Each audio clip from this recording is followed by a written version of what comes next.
Oh miss, I'm sorry. Hindi ko sinasadya. Nasaktan ka ba? Tanong ni Fred. Ouch! Sakit ng balakang ko! Maarteng sabi ng babae. Miss, sorry talaga. Hindi ko sinasadya. Hinging paumanhin ni Fred. Next time, titingnan mong nililikuan mo, handsome. Buti na lang akong nabunggo mo. Kung iba lang siguro, tinarayan ka na. Nakangiting sabi ng dalaga, sabay pungay ng mata. Nailang naman si Fred sa titig ng dalaga. Oh miss, kung okay ka na, aalis na ako. Baka kasi hinihintay na ako ng mama at girlfriend ko. Pagpapaalam ni Fred. That fast? Hindi mo ba tatanungin ang pangalan ko? Wika ng babae. Tila naman nahiya si Fred. Okay, sorry. Ano nga palang pangalan mo? Tanong ni Fred. Ako si Bea. Sabi nito na pinaganda pa ang ngiti. Ikaw, anong pangalan mo? Tanong ulit ni Bea. Fred. Noon lang naalala ni Fred na iabot ang kamay sa dalaga para formal na magpakilala. Mabilis namang inabot ni Bea ang kamay ng binata. At kapag daka ay nagpaalam na si Fred dito. Sumilay naman ang makahulugang ngiti sa labi ni Bea at ipinangako niya na mapapasa kanya ang binata. Kung kailangang sundan niya lahat ng galaw ng binata ay gagawin niya. O bakit ngayon ka lang iho? Kanina pa kami ni Angel naghihintay dito. Tanong ng ina. Kasi may nabunggu ako eh. Sagot ni Fred na nakatingin sa dalaga na abala sa pagtingin ng cake sa oven. Ano yung nabangga mo? Bata, matanda? Kung hindi nag-iingat. Sermon ng ina. Dalaga po ang nabangga ko, ma. Tugon naman niya sa ina. Napalingon naman si Angel sa tinura ng binata. Kaya pala katagal mo't dalaga pala. Nakabusangot na sabi nito sa nobyo. Ang sabihin mo, iha, baka nakipagkilala pa yan, kaya natagalan. Paggagatong ng ina. Ma, FYI, hindi ako una. Yung babae yung una nagtanong sa akin. Katwiran ng binata, bigla namang natahimik si Angel. Dahil nakadama ng selos at napansin ito ng binata. Uy babe, natahimik ka dyan. Sabay lapit ni Fred sa nobya. Ayan kasi, inutusan ka lang bumili, may nakilala ka na agad. Ika pa rin ng ina. Mama naman, pag si babe ko nagalit sa akin dahil sa paratang mo. Ano? Anong gagawin mo? Tanong ng ina na hindi na pinatapos magsalita ang anak. Siyempre, susuyuin ko siya, lalambingin at mamahalin. Pero wag lang lalanggamin. Tatawa-tawang sabi ni Fred dahil naalala niya kung paano siya nilanggam. Nangingiti naman ang dalaga dahil naalala din niya kung paano nilanggam ang nobyo. Oh, paano napasok ang langgam sa usapan? Tanong ng ina. Nagkatinginan naman ang dalawa. Kasi ma, sa sobrang sweet ko sa babe ko, takot akong langgamin. Tatawa-tawa na naman ulit si Fred. Diba babe? Tanong nito sa nobya, palihim namang kinurot ni Angel sa tagliliran ng binata. Aray, sambit nito. O bakit ka umaaray dyan? Tanong ng ina. Kasi may langgam na kumagat sa tagiliran ko, ma. Tugon nito na napangiwi sa sakit. Luto na yata yung cake. Sabi ng ina at binuksan ng oven. Umakbay naman si Fred sa nobya at bumulong. Babe, masakit yung kinurot mo. May parusa yan ha? Nakangiting sabi nito. Diyan ka magaling. Sabi naman ng dalaga sabay irap sa binata.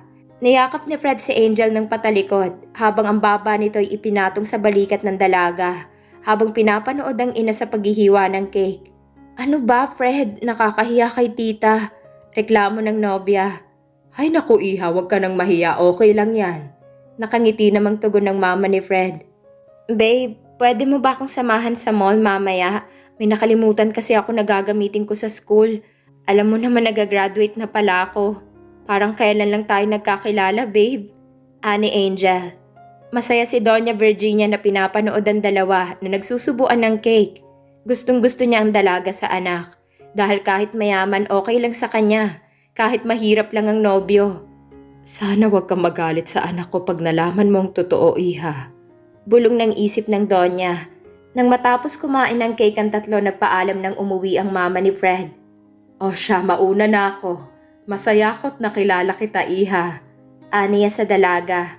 Ganon din po ako, tita. Tugon ng dalaga.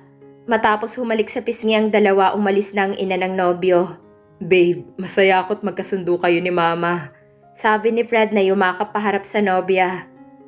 Ako rin, babe. Masaya. Alam mo bang familiar sa akin ang mukha ni tita? Hindi ko lang alam kung saan ko nakita. Nag-iisip na sabi ng dalaga. Siguro babe kamukha lang ni mama. Dami naman magkakamukha dito eh. Tugon ni Fred na kinakabahan. Siguro nga, babe. Tara, punta na tayo sa mall. Balik na lang tayo dito mamaya. Aya niya sa nobyo. Masusunod po, mahal na prinsesa. At para maparusahan na rin kita mamaya. Natatawang sabi ni Fred. Piningot naman ni Angel ang ilong ng binata. Habang tumitingin-tingin sila sa mga display na naroon, may mata namang nanunood sa kanila. Nagngingit-ngit siya sa nakikitang kaswitan ng dalawa. Nakaakbay si Fred sa dalaga, samantalang nakapulupot naman ang isang braso ng dalaga sa bewang ng nobyo. Kailangan kong makalapit sa kanya, ngunit paano? Yung hindi ako mahahalata. Ani Bea sa di kalayuan na nakamasid sa kanila. Masayang nagbibiruan ng magnobyo nang biglang may nakabangga sa binata at natapunan pa ng coke ang polong suot niya. Shit! Ang lamig! I'm sorry, mister. Hindi ko sinasadya. Anang babae sabay punas ng basang polo ni Fred sa may tapat ng dibdib. Nagulat naman si Fred nang makita ang mukha ng babae. Ikaw? Gulat na sabi ni Fred. Oh, Fred! Ikaw pala! Pasensya na ha, hindi ko sinasadya. Hingin pa umanhin ni Bea, ngunit huminto naman ang kamay sa dibdib ni Fred. Dahil sa pagpunas ng natapon na coke, naiilang naman ang binata. Kaya lumayo siya sa dalaga lalo na't nakita niyang masama ang tingin ni Angel.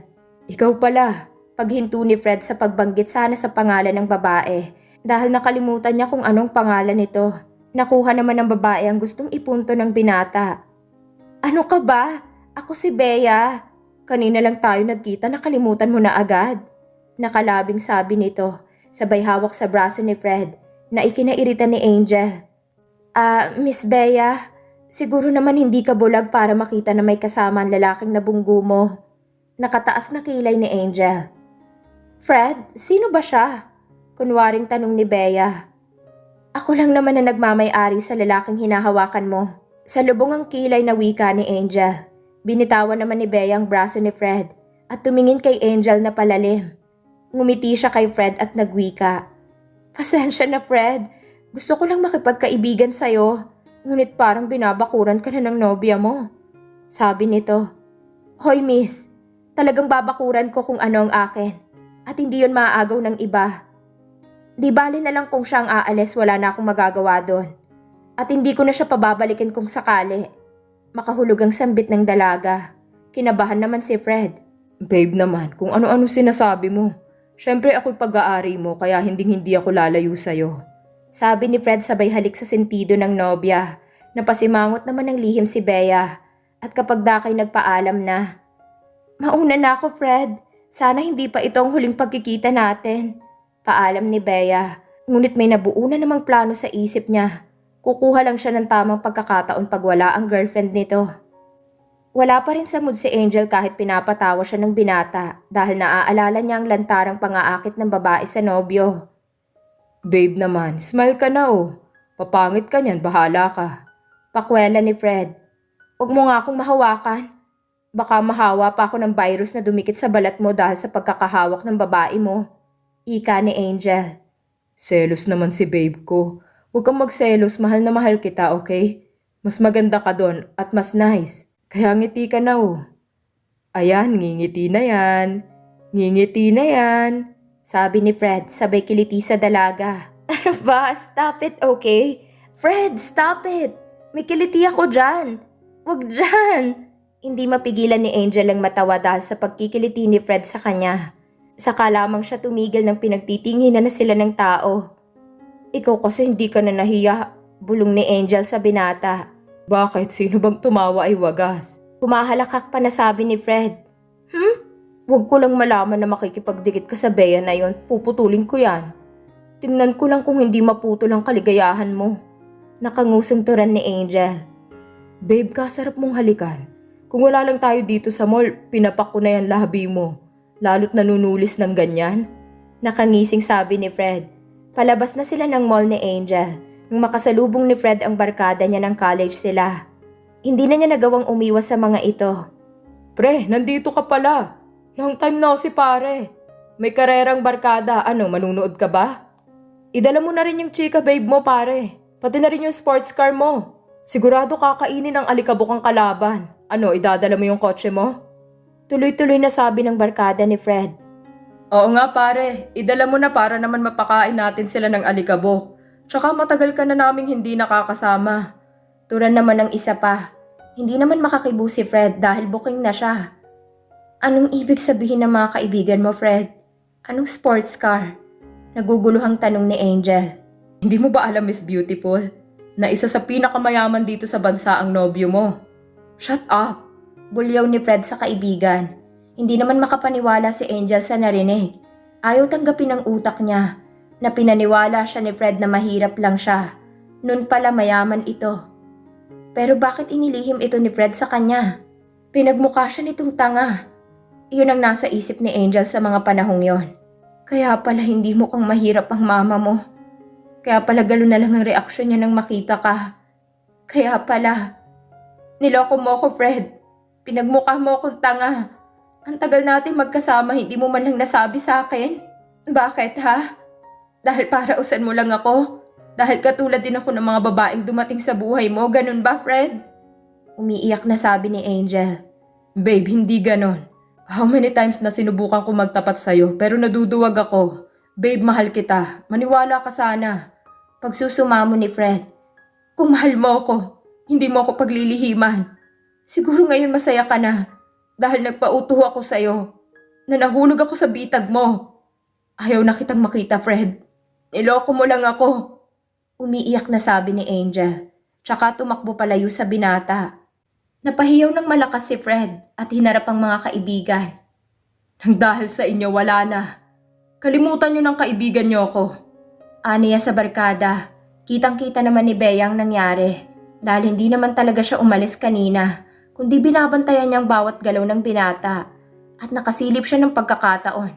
Nagtuloy-tuloy naman si Fred sa bar at dun ibinuhos lahat ng frustrations na nararamdaman. Lasing na siya. Ngunit hindi pa rin tumitigil sa pag-inom. Nang may lumapit sa kanya. Fred, tama na yan. Pigil niya sa pagtungga ng alak ni Fred. Dahil sa kalasingan, ang tingin ni Fred sa babae ay si Angel. Babe, patawad. Hindi ko sinasadya na magsinungaling sa'yo. Umiyak na si Fred. Shh, naiintindihan ko babe, kaya tama na. Halika na, umuwi na tayo. Sumama si Fred sa babae sa pag-aakalang si Angel ang kasama niya. Dinala naman ng babae si Fred sa motel upang magpalipas ng gabi doon at upang isakatuparan ng plano nito. Pagpasok nila ng kwarto, inalalayan niyang mahiga ang binata at hinubad niya ang damit nito. Angel, babe, mahal na mahal kita. Sabi ni Fred na nakapikit dahil sa sobrang kalasingan. Mahal din kita, Fred. Tugon naman ng babae at hinalikan na nito ang binata. Ngunit gano'n na lang ang pagkadismaya niya nang makatulog ang binata nang wala man lang nangyari sa kanila. Paggising ni Fred, masakit ang kanyang ulo at pilit na inaalala ang nangyari kagabi. Ganun na lang ang gulat niya nang may makita siyang babae na nakahubad sa tabi niya at hindi siya maaaring magkamali. Ito yung babae na nakabunggo niya. Anong ginagawa nito dito sa tabi ko? At bakit wala siyang saplot? Nalilitong napabuntong hininga siya. Oh God, wag naman po sana. Mali po sanang nasa isip ko. Dahil wala naman talaga akong maalala. Bulong niya sa sarili. Hindi nagtagal nagising ang babae. Gising ka na pala, Fred. Ang galing mo pala. Wala ka bang maalala kagabi sa mga ginawa natin? Tanong ni Bea, sabay yakap sa binata, na isabunot ni Fred ang kamay sa kanyang buhok. Pwede ba lumayo ka sa akin? Dahil wala naman akong naaalala na may namagitan sa atin kagabi. Galit na sabi ni Fred. Umiyak naman si Bea.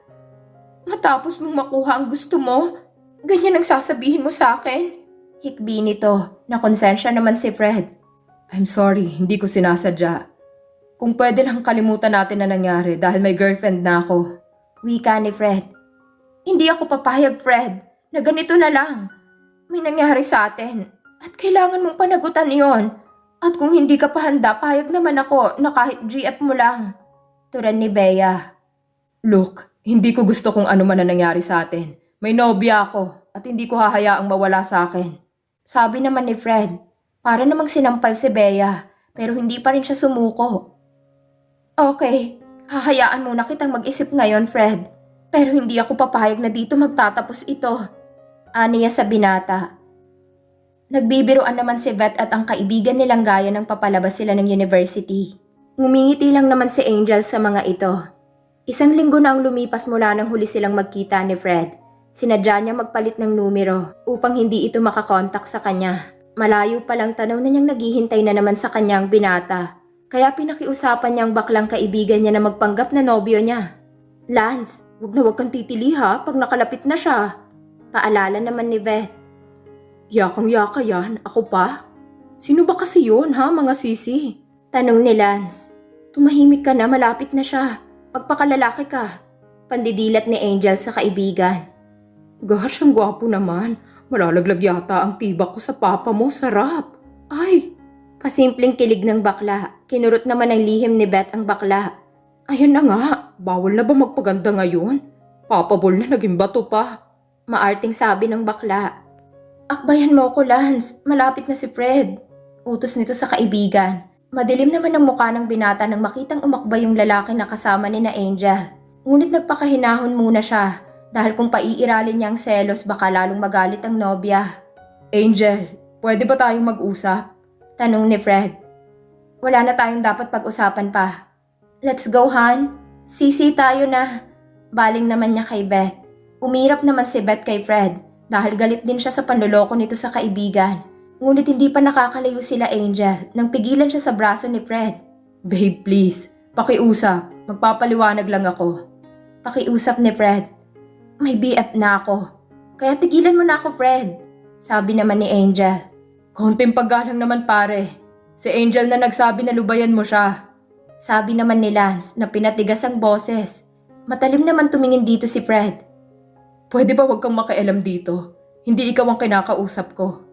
Sabi ni Fred na galit na talaga. Nahalata naman ni Angel na natakot ang kaibigan niya na nakaakbay sa kanya dahil naramdaman niyang nanginginig ito. Hoy Fred, pwede ba tigilan mo na ako? Let's go guys. Wala akong panahon sa manloloko. Sabi ni Angel at umalis na ang mga ito. Nagtuloy naman si Fred sa apartment niya dahil hindi niya matanggap na may kapalit na siya agad-agad sa buhay ng dalaga. Tinawagan ni Fred si Ron upang ipadala ang kotse niya sa apartment na tinutuluyan niya dahil may naiisip siyang plano. Kapapatay lamang nga ng kanyang phone nang may kumakatok sa pinto niya. Pagbukas niya ng pinto si Beyang tumambad sa kanyang paningin. Anong ginagawa mo dito? Tanong ni Fred. Ano ba? Hindi mo ba muna ako papatuloyin? Wika ni Bea at tuloy-tuloy na pumasok sa loob. Gusto kong pumunta tayo ng mall. Samahan mo ko. Paglalambing nito. Do you expect me na sasamahan kita? Sarkastikong tanong ng binata. Of course. Kumpiyansa naman nasagot niya sa binata at lumapit ito kay Fred at ipinulupot nitong braso sa leeg ni Fred. Paano kung sabihin kong ayaw ko? Sabi ni Fred sabay tanggal sa kamay ni Bea sa leeg niya. Simple lang. Sasabihin ko sa GF mo na may nangyari sa atin. How's that? Nakangising tanong nito. Yan ang wag na wag mong gagawin. Dahil kahit babae ka pa, pag ako napuno sa'yo, hindi ko alam kung anong magagawa ko. Galit na turan nito. Hindi naman nagpakita ng takot si Bea. Try me, Fred. Paghahamon naman ni Bea. Guys, total na ilang linggo na lang graduation na natin.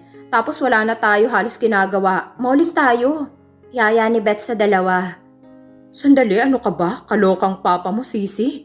Muntik na ako maihi. Paano pag bigla akong inumbag nun, di nasira ang beauty ko? Maarting turan ni Lance. Natawa naman si Beth. Uy, sisi, nabutla ka kanina. Akala ko rin susuntukin ka ni Fred. Kakalbuhin ko si Angel pag ginawa sa akin ng papa niya yun, no? Uy, sisi, pwede mo ba siyang ipahiram sa akin? Kahit isang gabi lang. Sarap niya siguro. Tili ng bakla. Iyong-iyo na, sabi naman ni Angel. Nasa mall na sila nang mapansin ni Angel si Fred. Nakasama nitong babaeng nakatapon sa kanya ng coke. Kaya ang ginawa niya nilapitan niya si bakla at sinabing andun si Fred at kailangan na magpanggap ulit sila. Nakita naman ni Fred na nakaakbay na naman kay Angel ang lalaki. Agad niyang tinext si Ron at sinabing sa mall na lang dalhin ang kotse niya. Sinabi naman ng isa na papunta na siya. Hoy Fred, saan ka pupunta? Tanong ni Bea. Wala kang pakialam kung saan man ako pumunta. Hindi na ako padadala sa pambablockmail mo. Gawin mo ang gusto mong gawin. Sabi ni Fred, sabay lapit kay Angel at hinila ito sa lalaking nakaakbay sa kanya. Ano ba pare? Anong problema mo? Tanong ng lalaki. Sinuntok naman ni Fred ang lalaki. Ikaw ang problema ko. Sabi ni Fred na susuntukin sana ulit ang lalaki. Ngunit tumili ito. Hindi ako lalaban. Ay! Wag! Maawa ka sa beauty ko. Huwag mo akong lokrayin. Napapaiyak na ito. Ang sakit ng peslak ko. Hindi na napigilan ni Lance ang sarili dahil sa takot kay Fred. Napahinto naman si Fred at tumingin kay Angel. Yan ba ang gusto mo ha? Ang makasakit ng tao? Sa bagay dyan ka magaling. Galit na sabi nito kay Fred. Hindi naman alintana ni Fred ang galit ni Angel. Bagkus sinawakan niya ito sa braso at hinila pa alis. Sandali! Saan mo dadalhin ang kaibigan namin? Habol ni Beth. Mag-uusap lang kami, Beth. At hanggang hindi siya nakikinig sa paliwanag ko, hindi siya makakauwi. Sagot naman ni Fred. At iginiyan niya sa labas ang dalaga. Sakto namang dumating ang sasakyan niya. At sa pilitang isinakay niya ito sa loob. At pinaandar ang makina. Naiwan naman si Ron na nagtataka. Bumaba agad siya ng kotse nang makita si Fred